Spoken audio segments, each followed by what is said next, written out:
and welcome to the Thursday Thursday meeting of the Better Living Group. And the meeting today is Better Living with No Alcohol. My name is Akash, and I'm eager to live a better life. Currently, we are reading from the book The Naked Mind, and we are on page 38. That's gonna be the chapter second, The Drinker of the Drink, part one, The Drinker. The text to read will be shared during the meeting. We still encourage you to have a hard copy of this book. And this is my message to all troubled drinkers who are still struggling to remove this toxic stuff out of your life. We are here, we are united, and we are here to support you. Group's preamble. The primary purpose of the Better Living Group is to get its message to a person who is eager to live a better life. We alter our life with balanced living. There are no dues or fees for the membership. Guiding principles. I'm gonna skip it, and I'm gonna straight away come to reading. That's gonna be very interesting. The naked mind. The world we have created is a process of our thinking. It cannot be changed without changing our thinking. To find a cure, we must understand the problem, and I would say challenge. What caused the alcohol epidemic in society? The drinker or the drink? We'll look carefully at each. The blame game 1.0. Me. Who is to blame?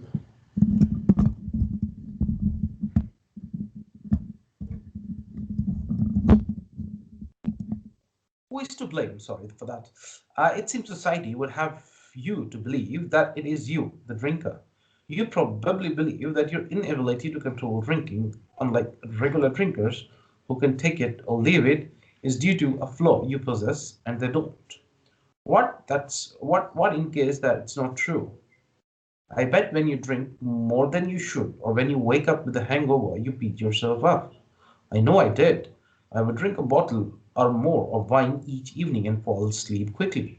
However, I would wake up at 3 a.m. when the carbohydrates and the energy from the alcohol flooded my system. Every night, I lay there and chastised myself for overindulgence, vowing to be better tomorrow. The next day seemed invariably long and tiring, and by late afternoon I craved my wine. When evening came, I pushed the vows I had made to the back of my mind. Sound familiar? For you, it may be a different drink, a different cycle. Perhaps your drinking is not quite as bad, or maybe it's worse. The bottom line is that we discover we are we are unable to control our alcohol, we blame ourselves. It's easy to do. Society blame us, our family blame us, our friend look at us with pity, wondering why he can't get our lives in control. We live in the state of constant self-loathing. What what when this is not your fault? It is difficult to be drinking more than you would like. You start to hate yourself, feeling weak and out of control.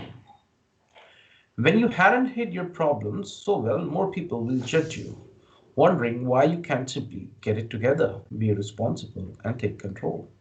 After all, they drink, however, they don't seem to have a challenge. When you are like most challenged drinkers, you interpret your inability to control your drinking as a weak willpower or personality flaw. When only you had more willpower, you could drink less or abstain. When you only could quit for some unknown length of time, your desire for alcohol would diminish. You would finally be like all the people you know seem to be in control of their alcohol, who seem to be to take it or leave it. Wait. Are you weak-willed in other areas of your life, or is alcohol a strange exception? I am distinctly not weak-willed, as people who know me can attest. Isn't it strange that I seem to lack willpower in this area? Does it make any sense that alcoholics, those who need to control their drinking most, are the same people unable to do so? Why can't they simply exercise their free will and stop? Is there something apparently undiagnosable that makes certain people less able to control their alcohol consumption than others? Am I an alcoholic? So, what is an alcoholic and how to know that I am one? The majority of adults drink. According to the National Institute of Alcohol Abuse and Alcoholism, a whopping 87% of adult American drinks. What differentiates the casual drinker, the moderate drinker, the heavy drinker, the challenge drinker, and the full-blown alcoholic? According to Paying the Tab by Phillips J. Cook, when you drink a single glass of wine each night, you are in the top 30% of all drinkers. When it's two glasses, you are in the top 20%. That means 80% of adults drinks less than you. However, many people who imbibe a glass or two of wine with dinner do not fit with the stereotypical description of an alcoholic. Alcoholism isn't strictly defined by how much or how often you drink. There is an invincible and ill-defined line that categorizes the true alcoholic.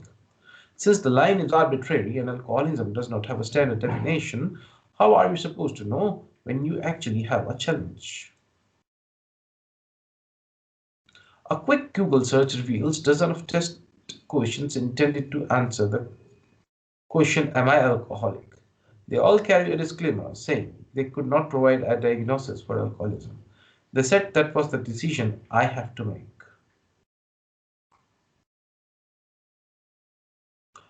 How is it that the majority of American drinks, yet for a self-diagnosed select few, a fun social pastime turns into dark, destructive secret? And why then they do we deny the challenge and put off asking for help as long as possible until the challenge becomes truly unmanageable? It's quite easy for us to self-diagnose as non-alcoholics when we start to think we have a challenge. Most people believe that alcoholics are somehow different from other people, different from us. Many assume that alcoholism results from the same type of a defect. We are not sure when the defect is physical, mental, or emotional. However, we are sure that they are not like us.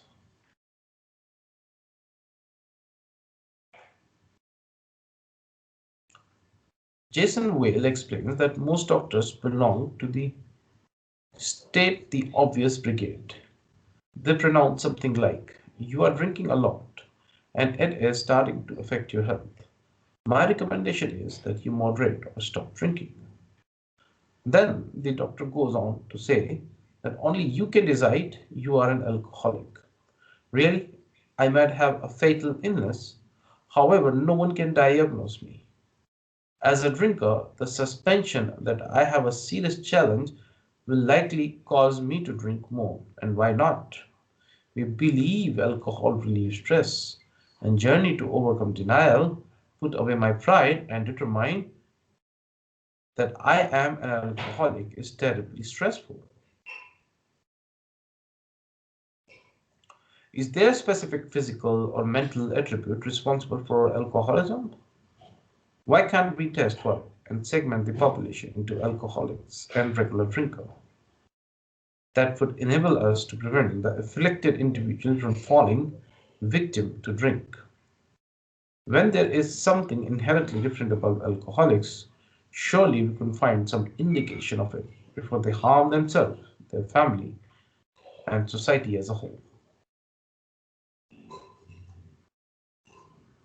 With good reasons, we applauded the strides scientists have made in medicines. Amputees with prosthetic limbs can now control the prosthetic movement with their thoughts, which is translated to the limb by electrical signal from the brain.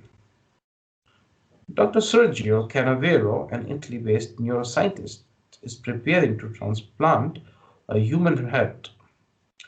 Recent advances in medicine blown our mind. When there is a specific physical or mental defect responsible for alcoholism, I find it hard to believe that we can't, in this day and age, diagnose and prevent it. Am I saying every person responds the same way to alcohol, no matter their genetic or physical disposition?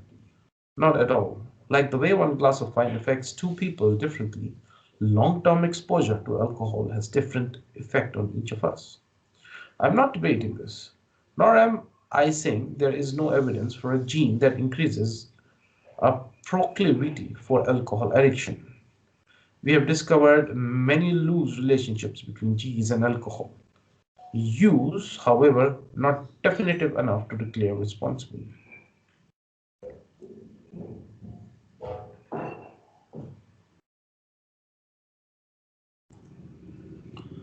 The genetics labs at the University of Utah, a department that studies the role of genes in addiction, say that someone's genetic makeup will never doom them to become an addict.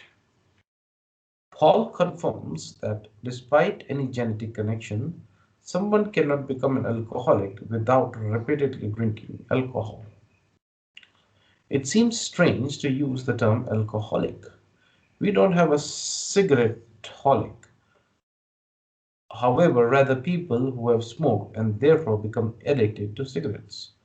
Similarly, you don't hear about people who are cocaine addicts suffering from cocainism. When you consider yourself a regular drinker, you probably take the issue with this sentiment.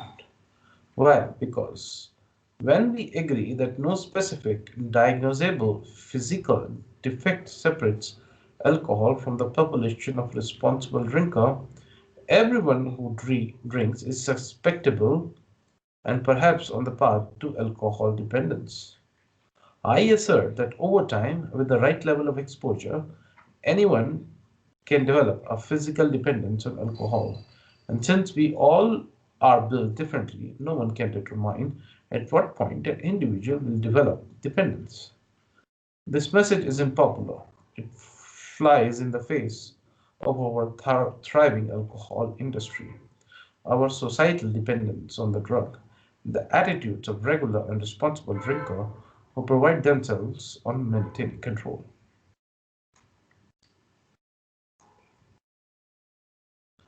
The Blame Game 2.0, AA and the Alcohol Allergy Theory.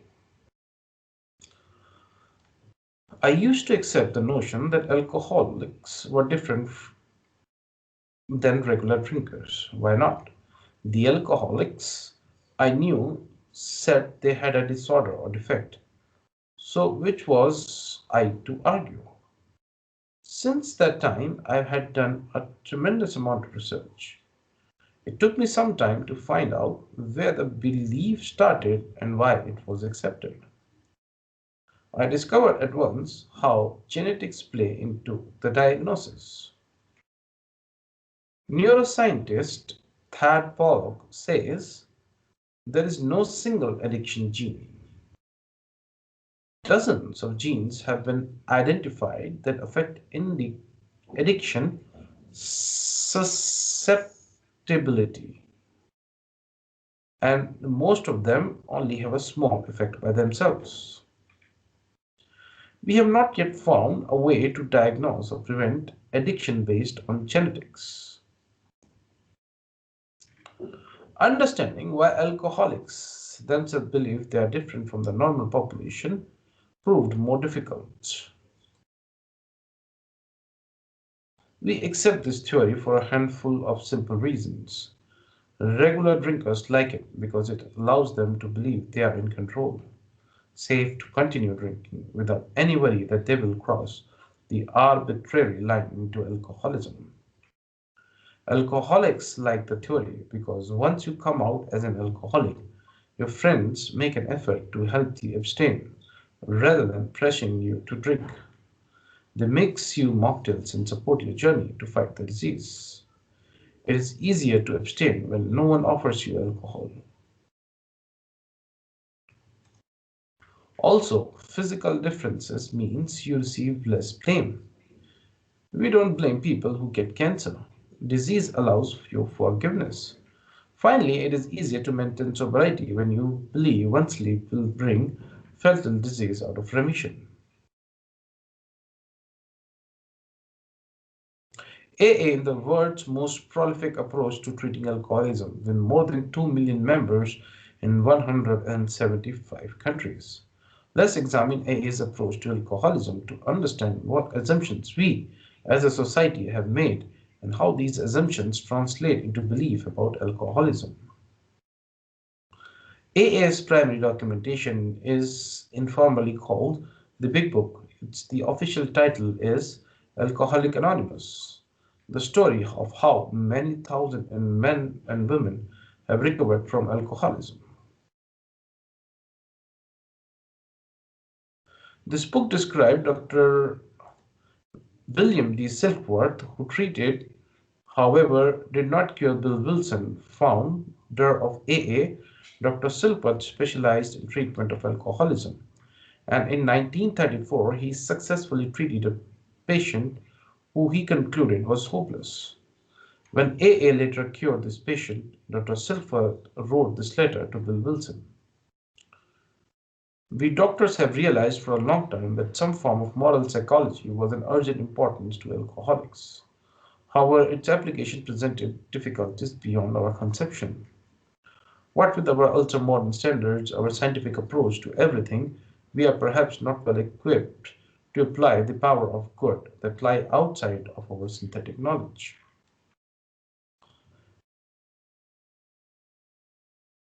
Here, Dr. Silkworth recognized that the solution AA forwarded are successful beyond the medical profession was able to offer, and the ultra-modern medicine of 1939 is still in use today. The letter goes on to speak about how where medical procedures fell short of unselfishness and community spirit of recovered AA members who want to help those afflicted has been an outstanding success. I will quote the most important part of the letter directly. We believe that the action of alcohol on these chronic alcoholics is the manifestation of an allergy. The phenomena of craving is limited to this class and never occurs in the average temperate drinker. These allergic types can never safely use alcohol in any form at all. And once having formed the habit, they cannot break it once having lost their self.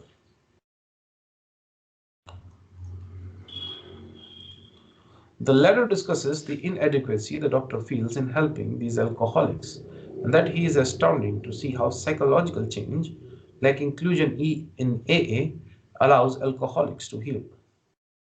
You may notice this letter contains a contradiction. How can alcohol be an allergen that is only activated once the habit is formed? It seems to indicate they believe alcohol to be a manifestation of energy. However, that they must also form the habit for that allergy to manifest. It makes more sense to believe that alcohol is an addictive substance to which any human become addicted once it is consumed. The idea that alcoholics differ physically from rest of us was hypothesized without any corroboratory lab findings by a doctor who suspected some people suffered from an allergy to alcohol.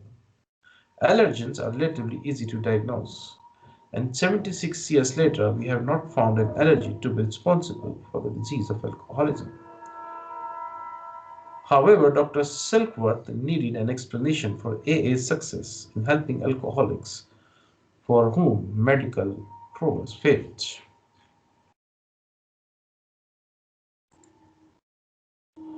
How did this belief that a physical flow differentiates a regular drinker from alcoholics become so widely held?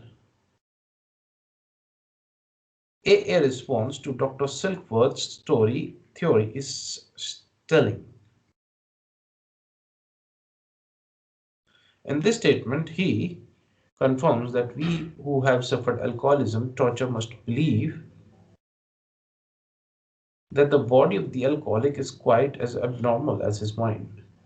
It did not satisfy us to be told that we could not control our drinking just because we were maladjusted to life, that we were in the full flight from reality, or were outright mental defectiveness. These things were true to some extent. In fact, to a considerable extent with some of us. However, we are sure that our bodies were sickened as well. In our belief, any picture of the alcoholic which leaves out of this physical factor is incomplete. What a relief the pioneer of AA must have felt. It is rich to feel that your mind is not strong enough to resist alcohol. How much better to believe something is wrong with your body, something out of your control. Our physical flow, in a sense, let us off the hook from our inability to maintain control when drinking. The AA literature of today continues to perpetuate the theory that alcohol is an allergen. A booklet that is distributed at today's meeting states, as far as we are concerned, alcoholism is an illness, a progressive illness which can never be cured, however which, like some other illness, can be arrested. We are perfectly willing to admit that we are allergic to alcohol, that it is simply common sense to stay away from the source of our allergy. Us and them.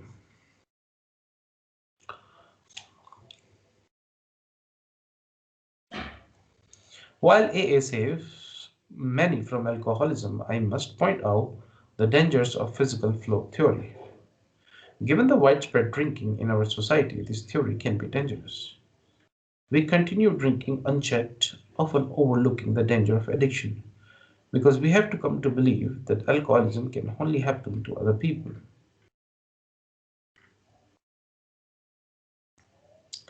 By the time we realize we have a challenge, we are faced with a self-diagnostic, a fatal and incurable illness, or admitting to being weak-willed and lack of self-control. We tend to avoid this horrific diagnosis until things have gotten so out of control we can no longer avoid the challenge. In some ways, this approach has defined alcoholism as a disease of denial. It is a standard practice for drinkers to hit rock bottom before they seek help. When I told a friend I had stopped drinking, her immediate response was, I can't imagine what you must have been through in order to make that decision. The assumption was clear. I must have hit a rock bottom experience. We see the physical flow theory play out in every AA meeting. The meeting starts with a round robin of hello, my name is, and I'm an alcoholic. By forcing me to name the challenge, I'm an alcoholic, a person with a physical flow that gives alcohol unreasonable control over me, they make the affliction easier to deal with. Members of AA enjoy the fellowship of like-minded people fighting a similar battle, and through that community and support, they find sobriety. However, how does this physical flow theory affect drinkers who don't consider the possibility that they have an incurable illness? Those who don't consider themselves alcoholic. Instead of treating alcohol with caution because we know it to be dangerous and addictive, we assure ourselves that we are different from those we know as alcoholics. I speak from experience, and no one treats this as an insult. The alcoholics themselves confirm they are different from the normal population. So millions of regular drinkers go through their drinking lives with no fear that they might become alcoholics. We also believe that addiction to alcohol varies from other addictions because the rate of addictions happens differently for each person. We see many people who seem to control their drinking and can't take it or leave it. So it's difficult to understand why some people first sips launch them into full-blown dependence while others never reach that point. However, it's not just alcoholics who systematically increases their amount they drink. Regular drinkers start off with just few drinks and are soon consuming a nightly glass of wine. In fact, alcoholics start off as regular drinkers In many cases, it takes years for them to cross the indistinct line into alcoholism. The Blame Game 3.0 Alcoholic Genes. The Big Book claims that the alcoholism is limited to this class of people and never occurs in the average temperate drinker. The idea is that alcohol is not a challenge for the normal people, that many people can drink and suffer no physical, mental, or social effect, implying that alcohol is not a challenge for normal people. Since 87% of the population drink, and those drinkers ranging from person who only drink during toasts at wedding to degenerate sleeping in the gutter, it's not hard to see why society struggles to understand the disease. AA members describe themselves as a group of men and women who discovered they cannot control their drinking. While I don't agree that alcoholics have lost their control due to physical, mental, or emotional defect, I concur that an alcoholic should be defined as someone who no longer has the ability to restrain their drinking.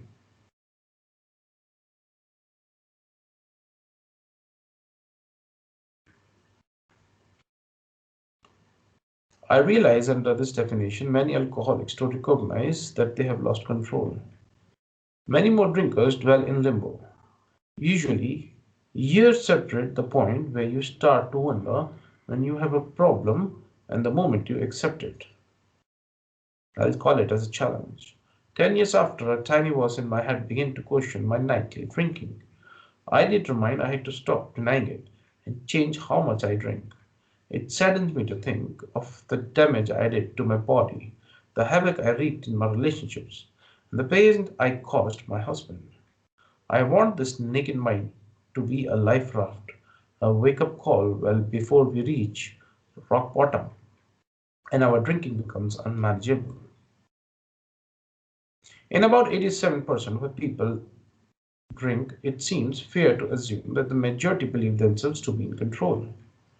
To be clear, I'm not saying that everyone who drinks has developed a physical or neurological dependence on alcohol. It is not that everyone who sips alcohol is addicted. However, that everyone who drinks alcohol has a chance of becoming addicted. Furthermore, the point of addiction or dependence is unknown to the drinker and is generally not known until the drinker attempts to cut back. The obvious challenge is that you can't know when you are in control. Nothing seems different. And in fact, as humans, we tend to feel in control until something significant shows us that we are not. Even then, we will vehemently deny we have lost control. The end of blame game. Why is it so hard for us to admit that the alcohol itself is the primary challenge? That alcohol, like any other drug, is addictive and dangerous. That life circumstances, personality, and conditioning lead some victims down into the abyss of alcoholism faster than others. However, that we are all drinking the same harmful, addictive substance, that alcohol is dangerous no matter who you are. Have you heard the saying, when you hear hoofbeats, think horses, not unicorns? Perhaps we need to take another look and realize the simpler answer makes more sense. When you're not convinced, that's okay. We will talk more about this. What is important now for you to entertain the idea that you might not be fully in control of your drinking. After all, you cannot solve a challenge you don't realize you have. So that begs the question, what exactly did we lose control?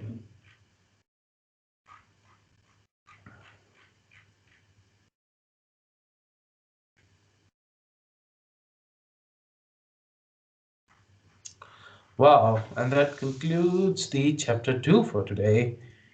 And thank you. The next meeting of this group is going to be on Tuesday next week. Till then, we'll see you. And let's conclude by thanking God for giving me the opportunity to be of service, to be a member of this group, and for the Better Living Group for giving me the opportunity, and for my parents, my families for helping and supporting in everything, and my Holy Father. So I'm gonna this meetings are recorded and can be later accessed to YouTube. As far as sharing is concerned, I'm really happy that I'm reading this text, and I'm sure that there are a lot of people around the world who are trying to quit their drinking because this is a society-imposed addiction or a toxic substance. Yeah, you are kind of a you feel kind of out of the blue when you are not drinking or rest everybody else. However, I'll not put anything in my body that I don't think is good for me. That's it. No excuses. No excuses or um,